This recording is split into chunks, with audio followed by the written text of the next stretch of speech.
Assalamualaikum warahmatullahi wabarakatuh. Perkenalkan, nama saya Febiola Kurnia dengan nomor NIM 21 10 61 20 10 74. Mahasiswa Universitas Sumatera Barat, Program Studi Manajemen. Baiklah, kali ini saya akan menyampaikan rangkuman materi pembelajaran aspek hukum dalam bisnis dari pertemuan pertama hingga pertemuan ke-14 yang diberikan oleh dosen kami, Bapak Muhammad Hendra SEMM. Pada pertemuan pertama, kita akan membahas materi pengertian hukum, tujuan dan sumber hukum, kodifikasi hukum, kaidah atau norma hukum, dan hukum ekonomi dalam kehidupan sehari-hari. Terlebih dahulu, kita harus mengetahui pengertian hukum. Hukum adalah undang-undang yang dibuat dan ditegakkan melalui lembaga sosial atau pemerintah untuk mengatur perilaku masyarakat. Menurut Aristoteles, hukum adalah kumpulan yang bersifat teratur namun mengikat dan menghakimi masyarakat. Beberapa tujuan hukum. Yang pertama, menjamin adanya kepastian hukum. Yang kedua, untuk menjamin kelangsungan, keseimbangan dalam perhubungan antar anggota masyarakat. Yang ketiga, untuk melindungi kepentingan manusia dari bahaya. Yang keempat, sebagai sarana untuk memelihara dan menjamin ketertiban. Yang kelima, untuk mewujudkan kebahagiaan semua orang. Selanjutnya, sumber-sumber hukum. Yang pertama, sumber hukum material adalah tempat atau asal dari hukum itu diambil. Yang kedua, sumber hukum formil adalah sumber hukum yang menentukan bentuk dan sebab terjadinya sebuah peraturan yang sudah berlaku dan diketahui oleh umum. Kodifikasi hukum adalah pembukuan hukum dalam suatu himpunan undang-undang secara sistematis dan lengkap.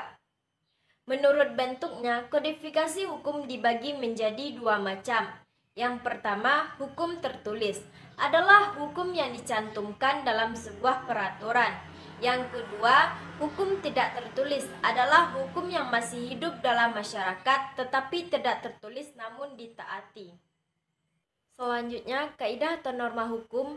Kaidah hukum adalah peraturan hidup yang berisi perintah, larangan, dan asas yang dibuat oleh badan resmi negara dengan tujuan untuk mewujudkan keadilan dan ketertiban masyarakat. Ekonomi dan hukum ekonomi. Ekonomi adalah ilmu tentang asas produksi, distribusi, dan pemakaian barang serta kekayaan. Hukum ekonomi adalah beragam ketentuan yang menjelaskan tentang hubungan yang terjadi antara berbagai peristiwa ekonomi. Dalam hukum ekonomi terdapat dua jenis hubungan yang saling berkaitan satu sama lain. Satu, hubungan sebab akibat, dan hukum fungsional atau saling mempengaruhi. Pada pertemuan kedua, kita akan membahas mengenai subjek hukum dan objek hukum serta hak kebendaan yang bersifat sebagai pelunas hutang atau hak jaminan. Lebih dahulu kita akan mengetahui subjek hukum adalah sesuatu yang menurut hukum berwenang untuk melakukan perbuatan hukum atau segala sesuatu yang dapat menyandang hak dan kewajiban menurut hukum.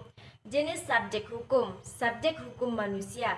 Setiap orang yang mempunyai kedudukan yang sama selaku pendukung hak dan kewajiban. Pada prinsipnya, orang sebagai subjek hukum dimulai sejak lahir hingga meninggal dunia. Yang kedua, subjek hukum badan hukum adalah suatu perkumpulan yang dibuat oleh lembaga hukum yang mempunyai tujuan tertentu. Selanjutnya, macam-macam badan hukum. Yang pertama, badan hukum privat adalah badan hukum yang didirikan berdasarkan hukum sipil yang menyangkut kepentingan banyak orang. Yang kedua, badan hukum publik adalah badan hukum yang dibentuk oleh yang berkuasa berdasarkan perundang-undangan yang dijalankan secara fungsional oleh badan pengurus yang diberikan untuk tugas itu. Objek hukum segala sesuatu yang bermanfaat bagi subjek hukum dan dapat menjadi objek dalam suatu hubungan hukum. Selanjutnya, jenis benda pada objek hukum berdasarkan pasal 503-504 KUH Perdata.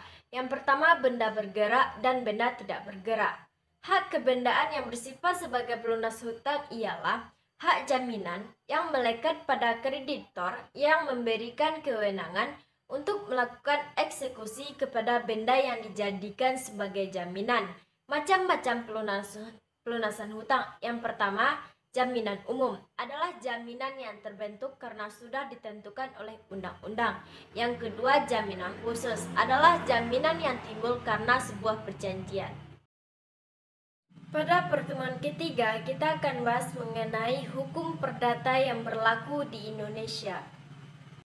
Pertama, kita harus mengetahui hukum perdata adalah semua hukum pokok untuk mengatur kepentingan perseorangan. Hukum perdata yang berlaku di Indonesia, hukum perkawinan, hukum waris, hukum kekeluargaan, hukum perikatan, hukum perorangan, dan hukum kekayaan. Sejarah singkat hukum perdata. Hukum perdata Belanda berasal dari hukum perdata Prancis, yaitu Kode Napoleon yang disusun berdasarkan hukum Romawi Corpus Juris Civilis yang pada waktu itu dianggap sebagai hukum yang paling sempurna. Hukum privat yang berlaku di Perancis dimuat dalam dua kodifikasi yang disebut Kode Sipil Hukum Perdata dan Kode de Commerce atau Hukum Dagang. Next, selanjutnya keadaan hukum di Indonesia. Pada dasarnya, Indonesia tidak bisa lepas dari hukum. Kata hukum di sini seperti hal yang sudah tidak ada nilainya untuk rakyat menengah ke bawah. Oleh karena itu, sudah tidak aneh hukum di Indonesia selalu menjadi permasalahan negara, seperti istilah runcing ke bawah, tumbuh ke atas. Istilah tersebut menggambarkan kondisi hukum di Indonesia sekarang. Sistematika hukum perdata di Indonesia yang pertama hukum perorangan, hukum keluarga, hukum harta kekayaan, dan hukum waris. Pada pertemuan keempat, kita akan membahas mengenai materi hukum perikatan. Selanjutnya, pengertian hukum perikatan adalah suatu hubungan hukum dalam lapangan harta kekayaan antara dua orang atau lebih di mana pihak yang satu berhak atas sesuatu dan pihak lain berkewajiban atas sesuatu. Azas dalam hukum perikatan dalam buku 3 KUH Perdata yang pertama azas kebebasan berkontrak dan azas konsensual.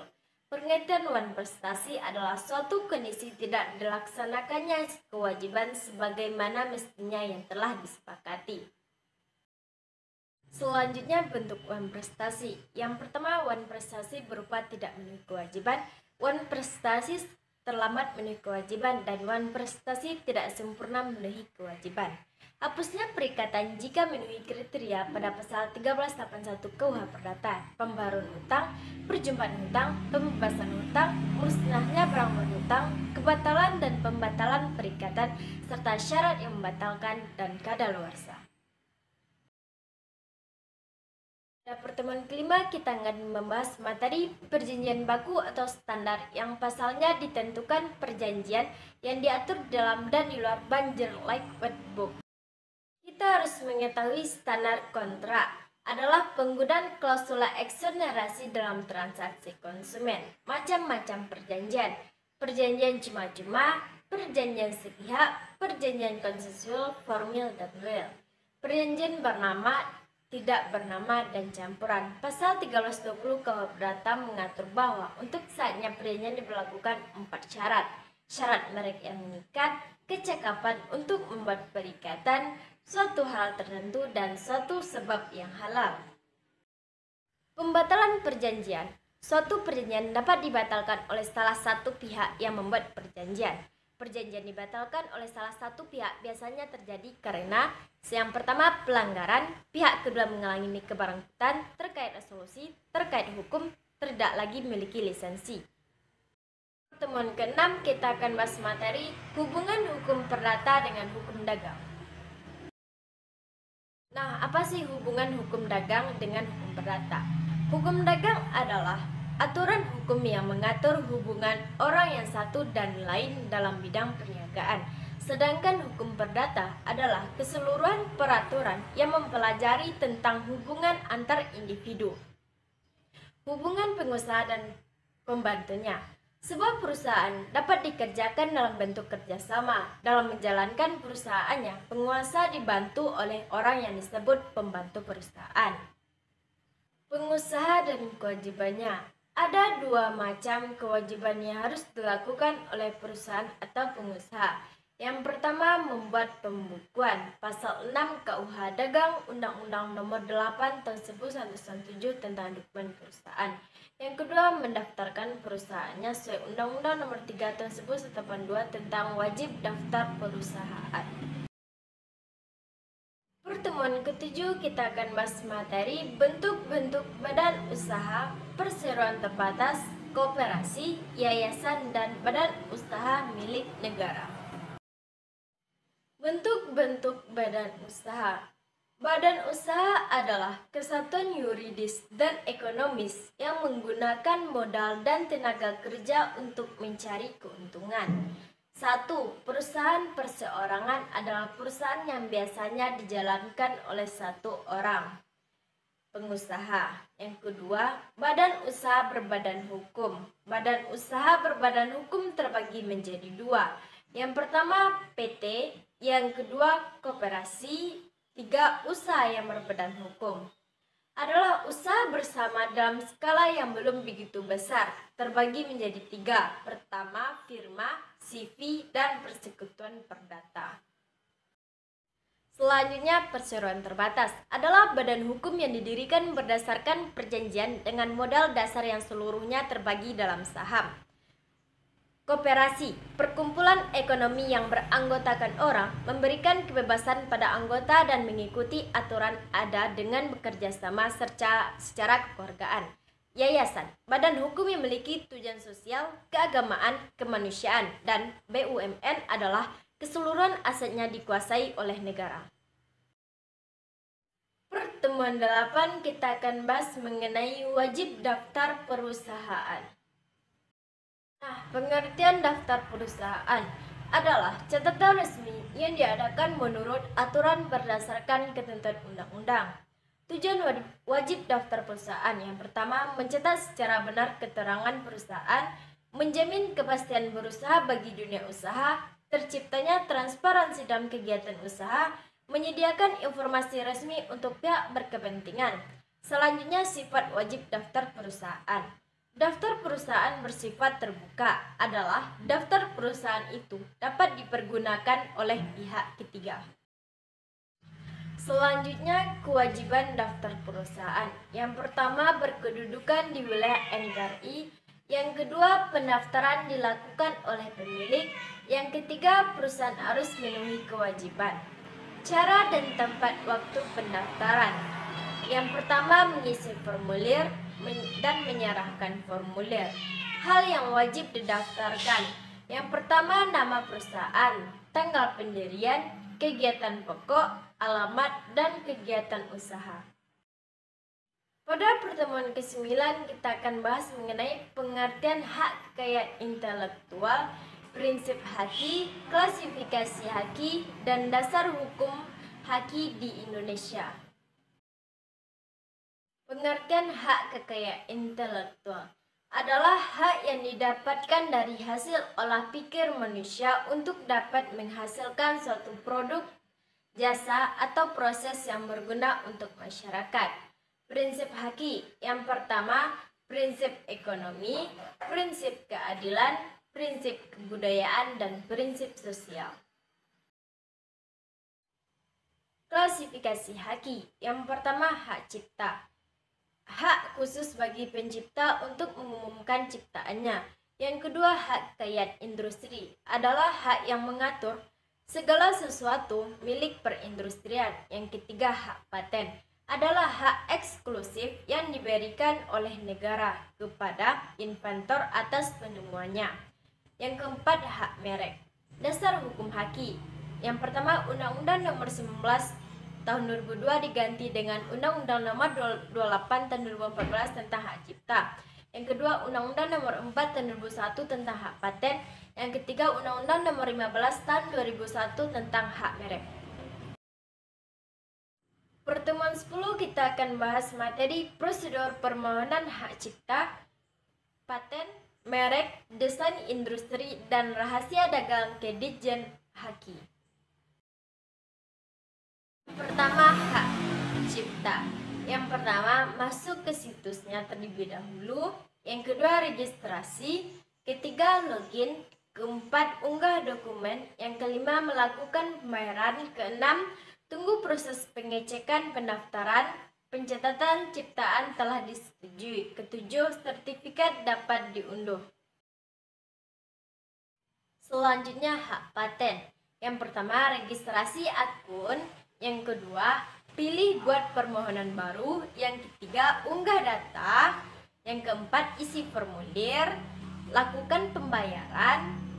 Serta pastikan semua terisi dengan benar. Selanjutnya, permohonan akan diproses. Selanjutnya, hak merek.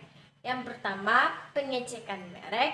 Kedua, siapkan data kontak person. Ketiga, siapkan persyaratan. Keempat, pengisian formulir. 5, pembayaran invoice. 6, pemrosesan permohonan. 7, pengiriman agenda permohonan. 8, status permohonan pendaftaran merek. Selanjutnya, untuk desain industri. Yang pertama, mengisi formulir, melampirkan persyaratan permohonan, ditandatangani pemohon. Selanjutnya, pemohon diajukan secara bersamaan, diajukan oleh bukan pendesain, membayar biaya permohonan. Selanjutnya, rahasia dagang. Tidak ada pendaftaran. Rahasia dagang hanya tersimpan oleh pemilik informasi rahasia dagang itu sendiri.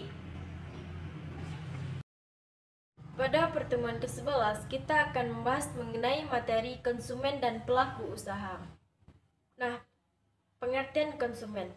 Setiap orang pemakai barang atau jasa yang tersedia dalam masyarakat. Tujuan perlindungan konsumen pada pasal 3 Undang-Undang Nomor 8 Tahun 1999 tentang Perlindungan Konsumen menyebutkan: 1. Meningkatkan kesadaran, kemampuan, dan kemandirian konsumen untuk melindungi diri.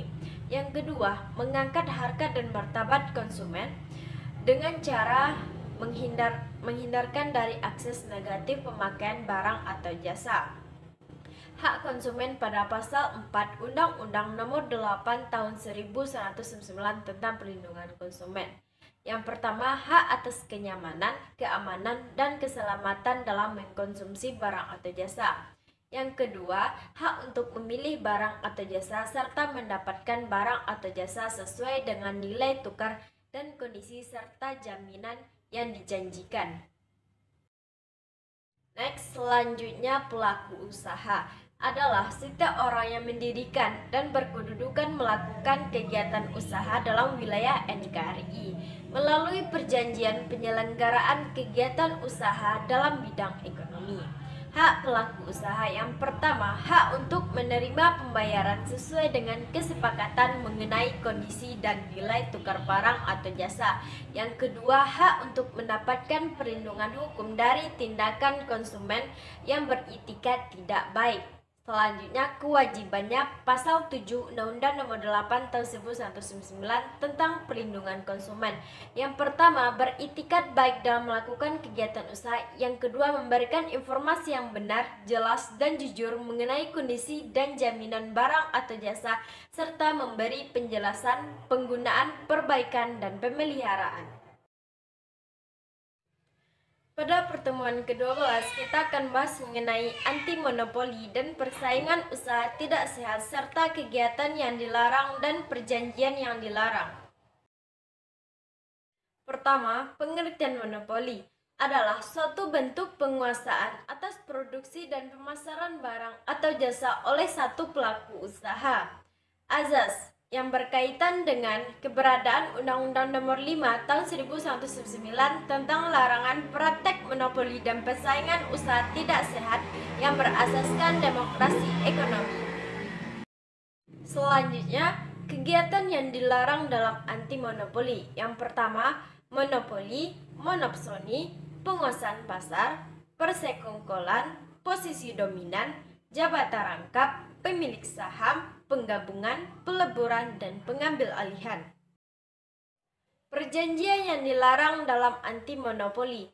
Yang pertama, oligopoli, penetapan harga, pembagian wilayah, pemboikotan, kartel, terus oligopsoni, integrasi vertikal, perjanjian tertutup, perjanjian dengan pihak luar negeri. pertemuan ke-13 kita akan bahas mengenai Undang-Undang Anti Monopoli dan Komisi Pengawasan Persaingan Usaha atau KPPU. Pedoman program kepatuhan terhadap hukum persaingan usaha.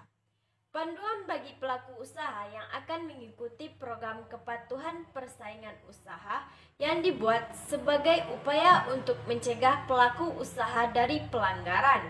Manfaat dari program kepatuhan persaingan usaha yang pertama, menjaga nama baik perusahaan. Kedua, perusahaan dapat memiliki etika moral yang tinggi. Yang ketiga, terciptanya dan terjaganya prosedur baku internal perusahaan.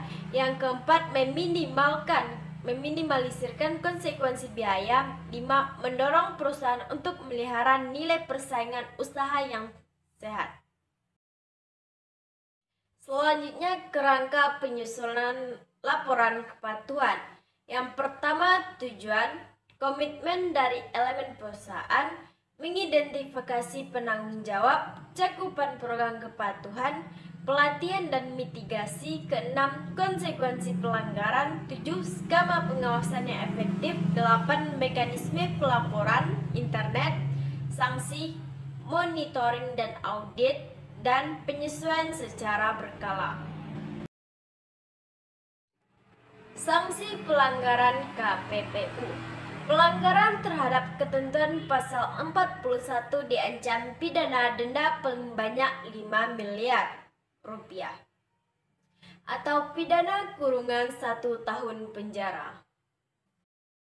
Pada pertemuan terakhir kita akan bahas mengenai pengertian sengketa, cara penyelesaian, dan perbandingan antara perundingan, arbitrase, dan litigitas.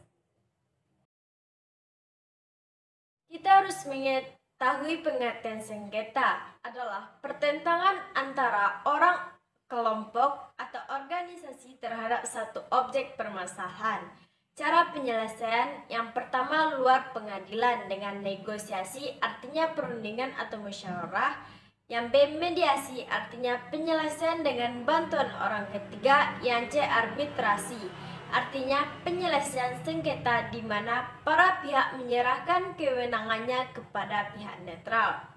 Yang kedua, dalam pengadilan, yaitu melalui kontroversional, artinya penyelesaian dilakukan melalui badan pengadilan.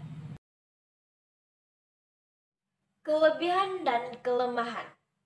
Yang pertama, kelebihan penyelesaian sengketa melalui pengadilan ialah ruang lingkupnya pemeriksaannya lebih luas.